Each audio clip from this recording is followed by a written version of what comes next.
Hello YouTube, I'm PK Bigums, and I have been working on this little game project for the last couple months or so, and I haven't actually made a devlog yet, which is something that I've been wanting to do. So this is the first, will hopefully be a rather long series of posts to document my progress here. I could have made some devlogs sooner, but I didn't really have much in terms of mechanics to show off. But now I have some of that going on, and so we're here. I'm going to start off by showing off gun mechanics.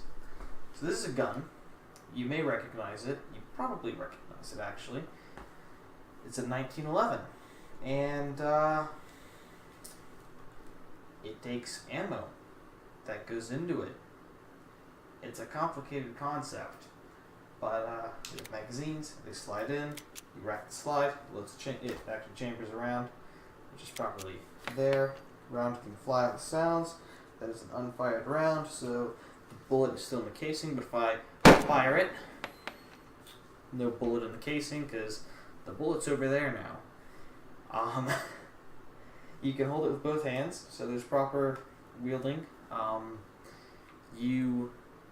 That does have an effect on the recoil, so if you try to one-arm a gun and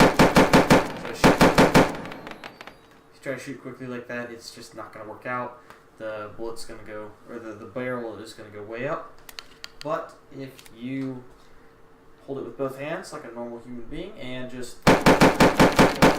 fire, it shoots normal most of the time, and I knocked over all of those magazines, and you had to listen to that horrible placeholder sound for them. I am so sorry.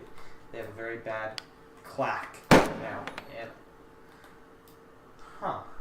why did that shoot the first time I picked it up but not the second time? Interesting. Those are some targets. I made those today, and the reason I didn't shoot them when I was shooting right there is because they have a very bad sound attached to them right now. That I suppose you're about to hear, because I do want to show these off, because I made these today. They are the most recent thing to show off. But I'm going to warn you, it's going to be a loud and sharp plink, basically. I recorded today. There was not great conditions for recording. It's a very bad sound. So I would recommend, if you're wearing headphones, to turn your volume down before I hit this. That's your warning. I'm going to go ahead and shoot now. So these are on some hinged joints and a fixed joint. It keeps them together. The bottom one is heavier than the top one, but those two are perfectly aligned, so that's why that's up right now. I'll shoot that one first, since it's going to be more interesting. They get knocked around with physics. Just like these two. It's actually the exact same code that's running these little blocks right here. It is on those. It's fairly generic, just a physics prop script, and you can only hold guns with your main hand. There is left hand support. It's just I'm not using it right now. If I go up to these, since they're running the same code that is on these blocks right there, you can grab them just like those blocks and throw them around. Now, if you get them moving too fast, you'll lose your grip on them because they're pretty heavy, and there's like a threshold for that. And I'm also swinging this thing in my face, that's why it's getting stopped there. But that's how they work. And I don't think that there's a whole lot more to show off about them. I'm just really happy and satisfied with how that looks. Currently, the slide gets locked back when you empty a magazine, and it properly closes with just a press on the top of the D-pad, or not D-pad, but touchpad.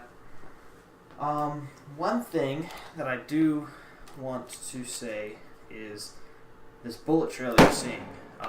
It's kind of a placeholder effect. I don't have any impact effects or anything like sparks or anything that happen when you hit anything. I'm saying anything a lot, but it's a good word. So just keep in mind that that is a placeholder effect, and there is some ricochet in original. You can hit things with the ricochet. It makes the bullet move a little slower. It actually loses a good bit of its speed if you ricochet it around. I could probably get it moving pretty slow if I just... Yeah, it's a good bit slower. It should be a 60 FPS video, so it should be easy to see it fly.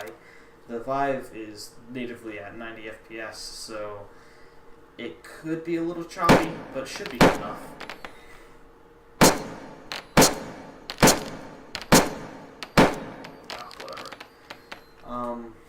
So yeah, that bottom plate is much heavier than the top one, so it's always going to fall to the bottom.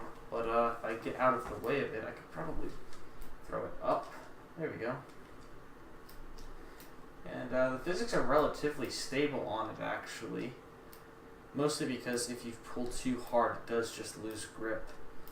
Although, I think I'm going to have it just disable the hand model in the future for objects that will never have an animation, like these little physics props.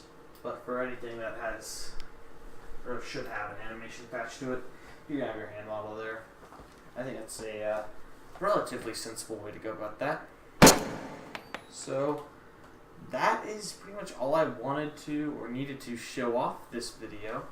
So I appreciate you sticking around this long, and I hope you will be here for the next video. And if you have anything you'd like to say about maybe not that audio, because I know how bad it is.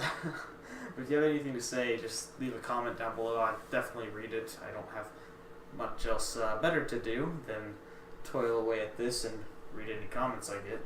So, thank you for watching, and goodbye.